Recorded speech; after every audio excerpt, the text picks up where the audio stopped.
Welcome to the Metropolitan Life Skills program. I'm Yasmina Franke from the Group Empowerment and Corporate Affairs Department, and I've had the privilege of working with the Metropolitan brand for over 10 years. This Life Skills program consists of 4 selected topics aimed at guiding and empowering you at this very critical stage of your life as you make your mark on the soccer field, in the classroom, your family, and the broader community.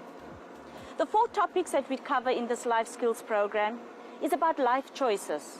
It will focus on issues of identity, of image, of sexuality, and even financial literacy. But the part that I'm going to focus on is about you. It's about your identity and how you build your own personal brand.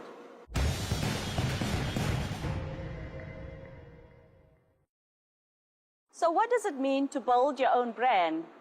Let's take a step back and first explore what a brand really is. Many years ago, the first recorded use of brand was when commonly livestock like cattle was branded to signify an identity and ownership. Even in the times of slavery, people were branded to signify ownership. So one could say that a brand is a mark that signifies a sense of ownership. Today, brands can be reflected in a numeral, in a symbol, in a letter, or a combination of those.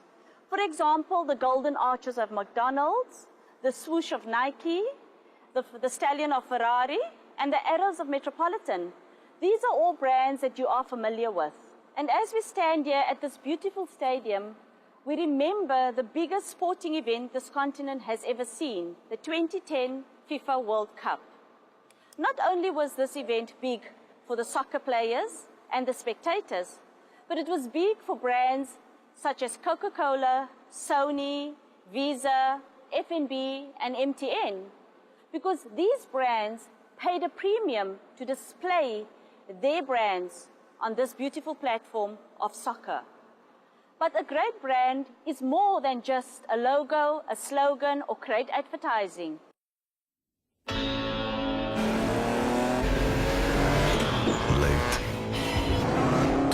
Of speed, the irony.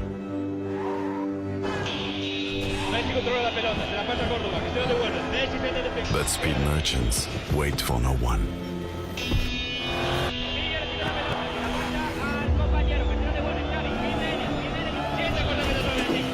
There's the spark.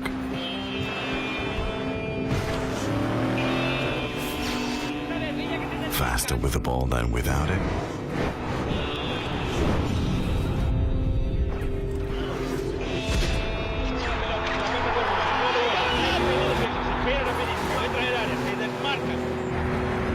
Blaze, a different kind of fast, a consuming inferno of speed. Both armed with a new weapon, lighter and faster than anything that's come before.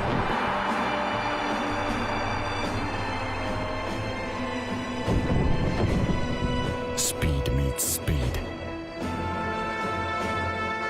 And the gods will decide.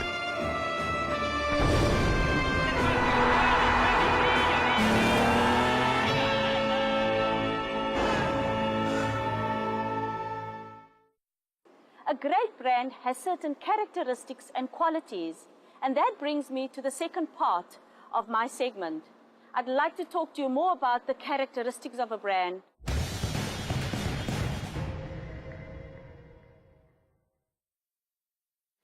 So this is the presidential suite, the place where many brand conversations happen. Players' contracts are negotiated, sponsorships and endorsements are secured, and hopefully one day you will be the subject of such discussions. But for now, let's get back to what a great brand is and the characteristics of such a great brand. There are 3 specific characteristics I'd like to talk to you about. Firstly, a great brand delivers on its promise. Secondly, a great brand is consistent and trustworthy. And thirdly, a great brand is relevant and memorable. And so I'd like to take you through each one of those one by one. When we say a great brand delivers on its promises, we actually mean that it does what it says. When we say a great brand is consistent and trustworthy, we mean that it is dependable and you know what you can expect from such a brand. And when we say a great brand is relevant and memorable, we mean that it is real and in touch with the people and that it leaves a lasting impression. But the interesting thing about the brand qualities is that it applies to people as well. And if you were to behave in this manner, you'd be well on your way to developing your own personal brand. We also know that as consumers, we associate certain qualities that we aspire to brands that we like to engage with. So for example, if you place a high premium on safety, the car you're most likely to drive is Volvo, because that's what Volvo stands for. And if you want high quality goods, you probably would associate yourselves and purchase from Woolworths. And if you're a sporty guy and places importance on performance, you'd probably like to own your own pair of Nike boots. Now think about what it says about you if you were to wear a shirt with Madiba's face on it. No words, just his face. And you walk into a room, what would people think of you? Madiba's face as a brand stands for certain things. And by associating yourselves with that, there is a transferal of those characteristics. So, walk into a room with a shirt with Madiba's face on says things like proudly African, trustworthy, honorable, respectable, fair, equitable. And imagine your own personal brand matching that of Madiba's, and people were rushing to purchase a t-shirt with your face on it. And that's when we talk about having your own personal brand. I'd like to take that thought now into the next section where we talk about personalities that have their own personal brand.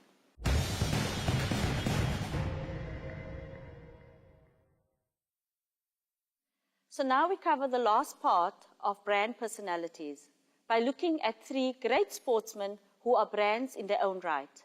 I'm going to talk about Lewis Hamilton, David Beckham, and Roger Federer. Lewis Hamilton is a British Formula One racing driver. He joined the McLaren driver program at the young age of 12 years old, and he was the first black driver in Formula One to win the championship in 2008. He said, "When I'm at a race, I don't think, man, I'm the only black driver here.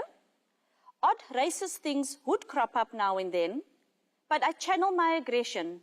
It is one of my great strengths. I was taught that the best way to beat them is out on the track." And so this proves that this great sportsman has actually overcome the issues around race and focused on performance. David Beckham is so well known that he needs no introduction. David Beckham, he supported UNICEF since his days at Manchester United. And in January 2005, he became the Goodwill Ambassador with a special focus on UNICEF's Sport for Development programs. And this is what David Beckham said: "We can't turn a blind eye to the tens of thousands of young children who die every day in the developing world, mostly from causes that are preventable. In Sierra Leone, 1 in 4 children dies before reaching their 5th birthday, and saving these children's lives is a top priority for UNICEF. And as an ambassador, I hope I can help to draw attention to this issue across the world." So David Beckham is more than just a soccer player. He is somebody who gives back. He behaves in a way that makes him a personality that people can associate with. And now I'd like to talk about Roger Federer. Roger Federer holds the record for being the #1 tennis player for 237 consecutive weeks. He has won a record of 16 Grand Slam single titles. He too is a Goodwill Ambassador for UNICEF. And he has established the Roger Federer Foundation to help disadvantaged people and to promote sports. But interestingly enough, earlier this year, when the tragedy happened in Haiti, he was the first one who formed a special charity called Heat for Haiti, where he gathered all his fellow tennis players to donate their time and money for the victims of Haiti. Once again, showing that this personality is more than just tennis. So in summary, we've looked at 3 components. Firstly, what is a brand? Secondly, the characteristics of a brand. And then we looked at personalities with strong brands. And I hope you take away from here the strong message of living your own personal brand by behaving in a way that's endearing and lasting. But it's not going to be that easy. You need to have a vision, and I suggest you have a role model that you can emulate. And I know that you'll make a success of it. I wish you all the best of luck. I hope you enjoy the rest of the tournament and the rest of the DVD. Until next time, goodbye.